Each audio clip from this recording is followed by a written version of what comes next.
It's always something in the scrap life, ain't it? I popped my tire. Well, actually, there was an automotive body bolt in there, and I put one of them tire plug patches in there. It seemed like it held, but this thing has always had a rim leak. So the additional weight of the drums and rotors, amongst other stuff that I have in here, really sank the ship. It's got air in it now. I don't trust it anymore. Not at all. So, thank God I'm a hoarder. You're a hoarder. So I got a tire off of a old Jeep. And this is that tire, I don't know, I think I made a video of it a long time ago. A couple of years ago. So this thing's been laying around for a couple of years. I had like a tread separation issue when I was taking a load of scrap out south. And the tread actually lifted off of the wheel there. Must have been a recap or something like that.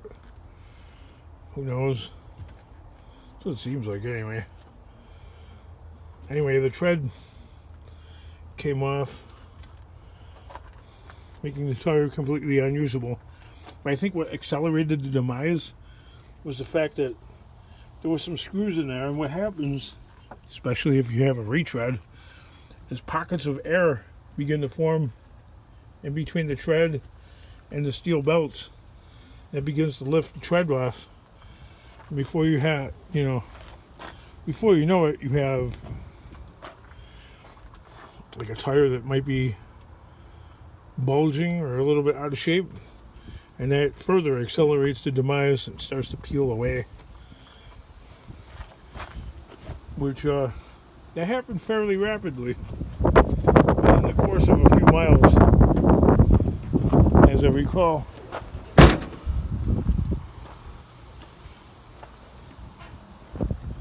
I had this gear oil. I didn't know I was riding around with was missing the lid.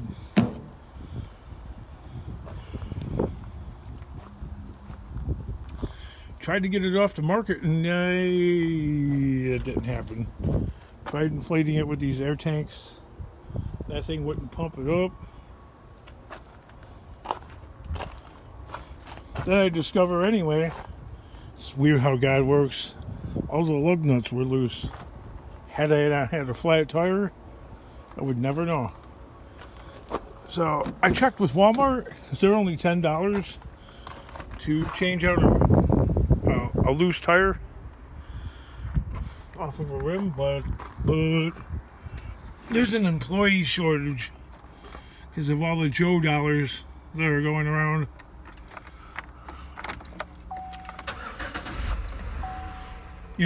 Keeping people on unemployment, and then they choose not to work, and so there's like an employee shortage. Isn't that ridiculous? So people don't want to work for anything less than $15 an hour because that's a living wage. Okay. What these fools don't understand is that burger flipping job is getting replaced by a robot, and or reduced work hours, and or the food getting more expensive, or whatever it is that the $15 an hour people are doing. So then prices of everything go up, so that money that you're making, that $15 an hour, is worth the same as whatever it was before. $8.50, $9.50. What's minimum wage still? It's like federal minimum wage is $7.25 or $7.50 or something like that. Those jobs are for teenagers.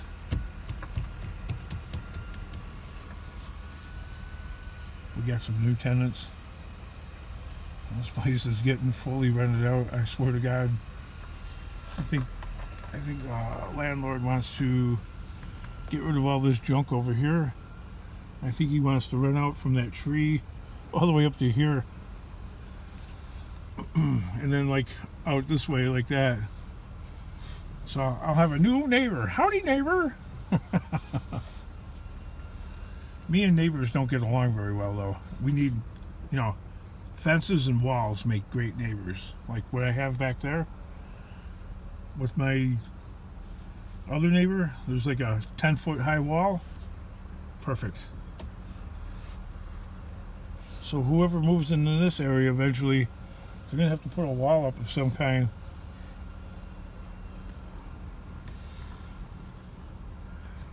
Because, yeah, that's what the other neighbor does. I think the transmission's starting to get a little weak in this thing. What do we got here?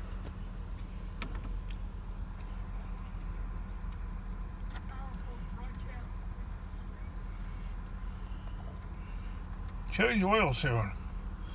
Service ABS system. Service brake system. It's almost got 200,000 miles on it. 76 degrees.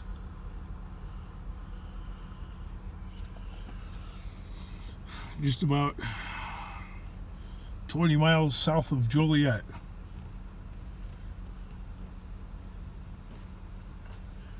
Yes, I'm Mr. Dirty Fingernails. You.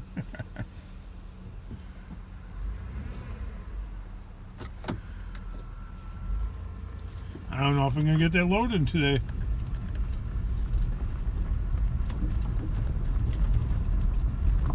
Yeah, we got a new neighbor there. They got like all kinds of equipment.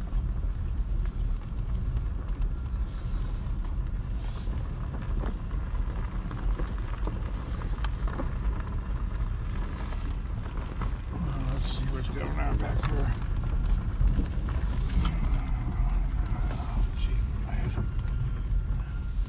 Let's just get on with it. Change the tire.